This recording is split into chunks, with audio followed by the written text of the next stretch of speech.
Hello everyone. Judiciary by PW के platform पर आपका स्वागत है। I am Apurva Purohit. आज की सेशन में हम बात करने वाले हैं कि एपीओ के एग्जाम को फर्स्ट अटेम्प्ट में कैसे क्रैक कर लें। देखिए, सबसे पहले तो इस टॉपिक को स्टार्ट करने से पहले मैं आपको बताना चाहती हूँ कि एपीओ के एग्जाम में कंपटीशन बढ़ने वाला है। इसका कारण सीधा सीधा सा है, आपका जो 3 ईयर का मिनिमम प्रैक्टिस रूल आया है, इसके बाद में काफी सारे एस्पिरेंट्स एपीओ के एग्जाम की तरफ शिफ्ट कर रहे हैं। और इसके अलावा एक चीज जो सबसे इंपॉर्टेंट ये है कि अगर आप एपीओ की तरह सर्व कर रहे हो तो आपका प्रैक्टिस ईयर काउंट हो रहा है। यानी कि मान लीजिए कि आपने एपीओ का एग्जाम क्रैक किया तो आप एपीओ तो बने ही, इसी के साथ साथ में आप 3 साल एपीओ की तरह सर्व कर लो तो आपके 3 इयर्स भी काउंट हो रहे हैं। उसके बाद आप जुडिशरी एग्जाम के लिए भी एलिजिबल रहते हो।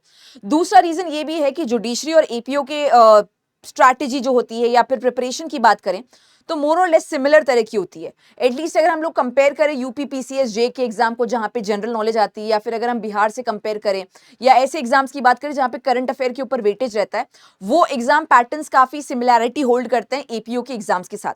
अब एपीओ के एग्जाम्स भी हर स्टेट की अपने अपने स्ट्रैटेजीज हैं, हर स्टेट का अपना अपना सिलेबस है, पर मोर और लेस काफी सारे सिलेबस कॉमन भी रहते हैं, कॉमन पेपर्स भी होते हैं। और इसके अलावा आप स्ट्रैटेजाइज एक अलग तरीके से कर सकते हो हर एग्जाम को क्रैक करने के लिए। तो आज की सेशन में वही रहेगा कि किस तरीके से अप्रोच करना है। पहले तो 2025 आपके लिए काफी ज्यादा एपीओ के कॉन्टेक्स्ट में बढ़िया ईयर रहने वाला है। काफी सारे एग्जाम्स लाइंड अप है। यूपी एपीओ की बात की जाए, बिहार की बात की जाए, उत्तराखंड की बात करें, राजस्थान की बात करें, झारखंड की बात करें, दिल्ली एपीपी की बात करें, दिल्ली एपीपी की बात कर लो, झारखंड की बात कर लो, राजस्थान की बात कर लो, यूजुअली स्पीकिंग एक रेगुलर बेसिस पे कंडक्ट किए जाते हैं। एमपी एडीपीओ भी काफी हद तक रेगुलर बेसिस पे कंडक्ट किया जाता है। यूपी में थोड़ा बहुत और उत्तराखंड में थोड़ा बहुत टाइम ऐसा कुछ रेगुलरिटी के मामले में थोड़ा सा खस्ता मामला है, बट नेवरदलेस यहाँ पे मैंने मेंशन कर रखा है preparation is the key to success, which is very much true कि आपने यहाँ पे सोच तो लिया कि एग्जाम में एपीओ का क्रैक कर लूंगा, 3 साल वहां पे निकालने के बाद मैं जुडिशरी का एग्जाम दे दूंगा, पर करोगे कैसे? उसके लिए एक प्रॉपर स्ट्रैटेजी होनी चाहिए, प्रॉपर प्रिपरेशन होनी चाहिए। और सबसे पहला अप्रोच है टारगेट स्टेट को डिसाइड करना या टारगेट स्टेट्स को डिसाइड करना।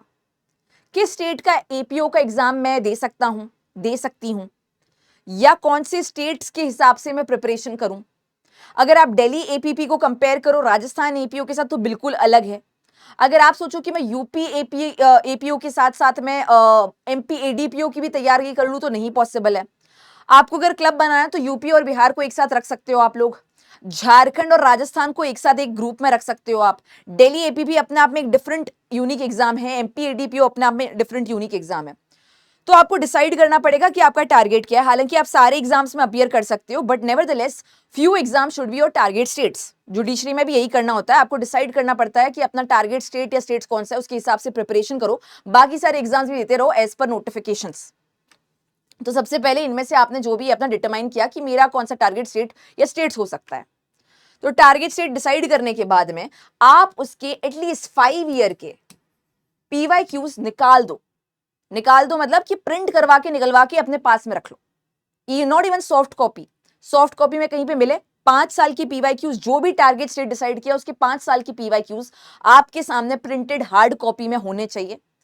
ये सिर्फ इस वजह से नहीं कि आप प्रिपरेशन कर रहे हो और प्रैक्टिस क्वेश्चंस अटेम्प्ट कर रहे हो, इस वजह से कि आपको एग्जाम का पैटर्न समझ में आने लग जाएगा। आप स्ट्रैटेजाइज प्रॉपर्ली कर पाओगे कि अच्छा क्या एग्जाम पैटर्न है, किस तरीके से एग्जाम में सवाल पूछे जाते हैं, क्या चीजों पर मुझे फोकस करना है, क्या चीजें मेरे लिए इंपॉर्टेंट नहीं है। ये सारी चीजें अंडरस्टैंड करने के लिए पीवाई क्यूज ही सबसे बड़ी ताकत आपकी हो सकती है।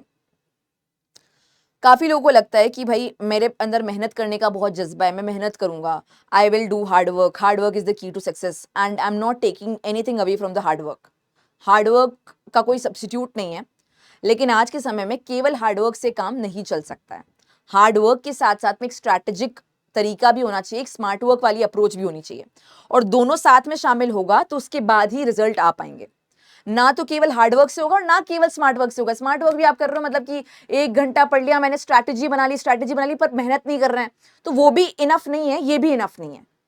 A vision without strategy remains an illusion only. अगर कोई स्ट्रैटेजी नहीं लेकर जा रहे हो, एपीयू का एग्जाम देना है, जुडिशरी का एग्जाम देना है, कोई स्ट्रैटेजी नहीं है, बस पढ़ रहे हैं, कभी भी किसी दिन उठा के बीएनएस पढ़ लिया, किसी दिन उठा के सीपीसी पढ़ लिया, नहीं चलेगा ऐसे काम।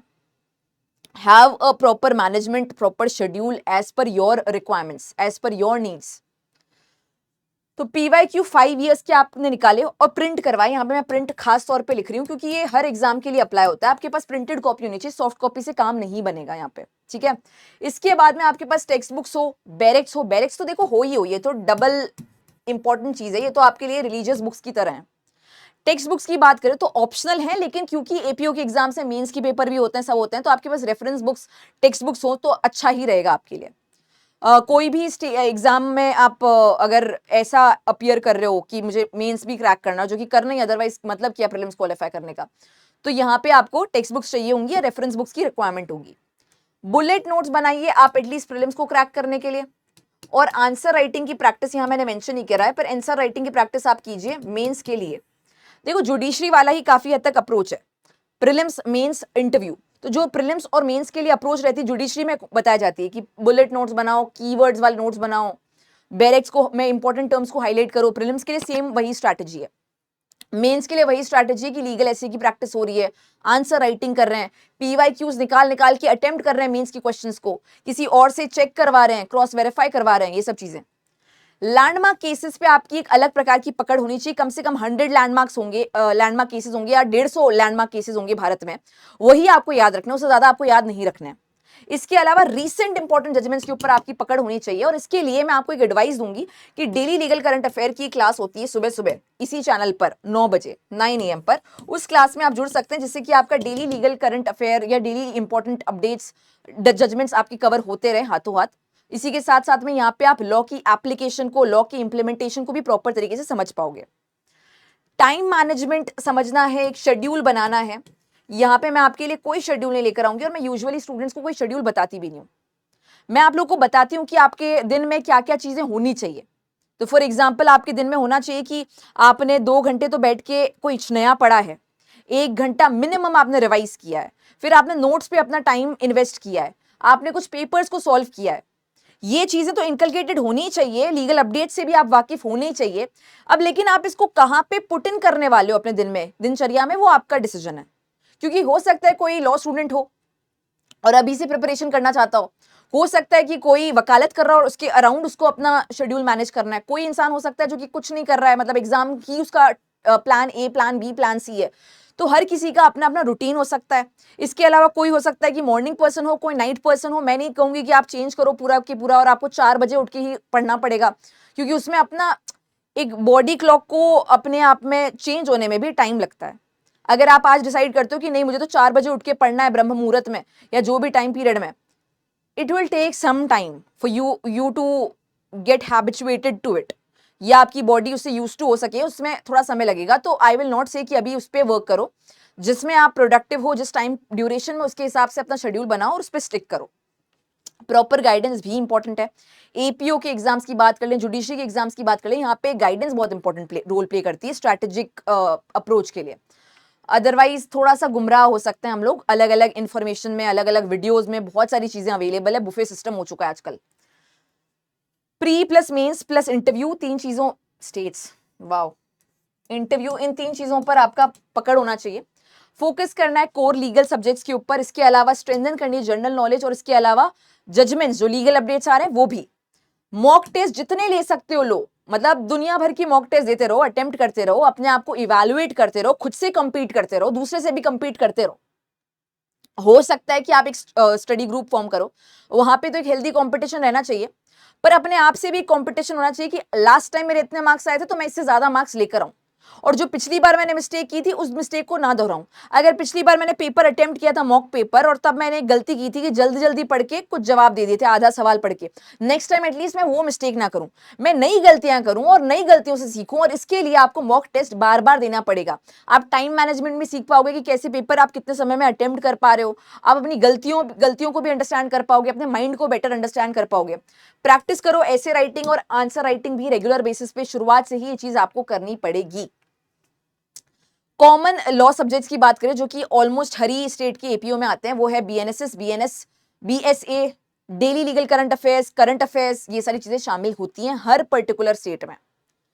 एक चीज नोट ये करने वाली है कि यूजुअली जो भी नई नोटिफिकेशन आएगी वहां पे न्यू लॉज आपके शामिल होंगे, अनलेस नोटिफिकेशन में लिखा है कि आपके पुराने लॉज भी शामिल किए जाएंगे, तो नोटिफिकेशन टू नोटिफिकेशन वेरी करेगा। मोस्टली मान के चलिए कि न्यू क्रिमिनल लॉज को शामिल किया जाएगा।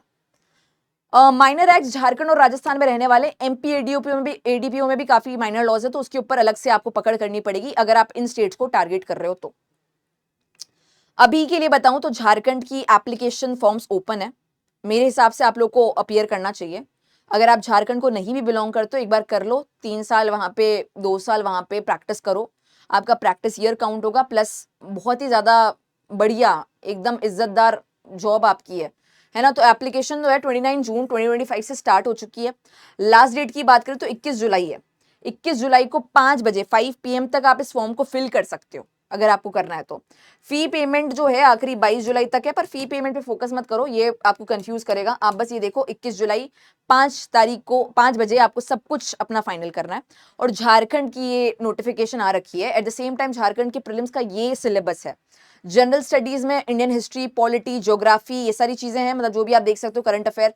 लॉ सब्जेक्ट्स में आपका आईपीसी या बीएनएस को शामिल किया गया, सीआरपीसी और बीएनएसएस को शामिल किया गया, एविडेंस एक्ट और इंडियन कॉन्स्टिट्यूशन को शामिल किया गया है। बस ये प्रीलिम्स का अप्रोच रहने वाला है। और यहाँ पे अगर आपको प्रोफेशनल गाइडेंस चाहिए तो आप झारखंड एपीपी के बैच में भी एनरोल कर सकते हो, पीडब्ल्यू की ऐप पर जाकर, या फिर क्लास के नीचे जो आपका एक लिंक दे रखा होगा डिस्क्रिप्शन बॉक्स में, उसके थ्रू भी आप एनरोल कर सकते हो। 3499 का ये कोर्स है, आप इसको परचेज कर सकते हो। क्लासेस आपकी कल से ही स्टार्ट हो रही है, तो आप इसमें फटाफट से एनरोल कर सकते हो, जिससे कि आपको एक प्रॉपर स्ट्रैटेजी मिल सके, प्रॉपर गाइडेंस मिल सके, और एटलीस्ट आप अपना टाइम इस चीज में वेस्ट ना करो कि मैं कैसे पढूं, क्या टाइम शेड्यूल बनाऊं, कब क्लासेस, क्या ये सब चीज, वो आपके सोचने का वो नहीं रहेगा, वो आपका हेडेक नहीं रहेगा। ठीक है, तो ये चीज है। और एक बार बस आपको स्टार्ट कर लेना है ना। एक बार स्ट्रेटेजी बनाने के बाद में you just have to implement it.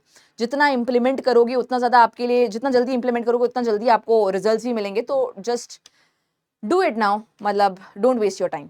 Thank you.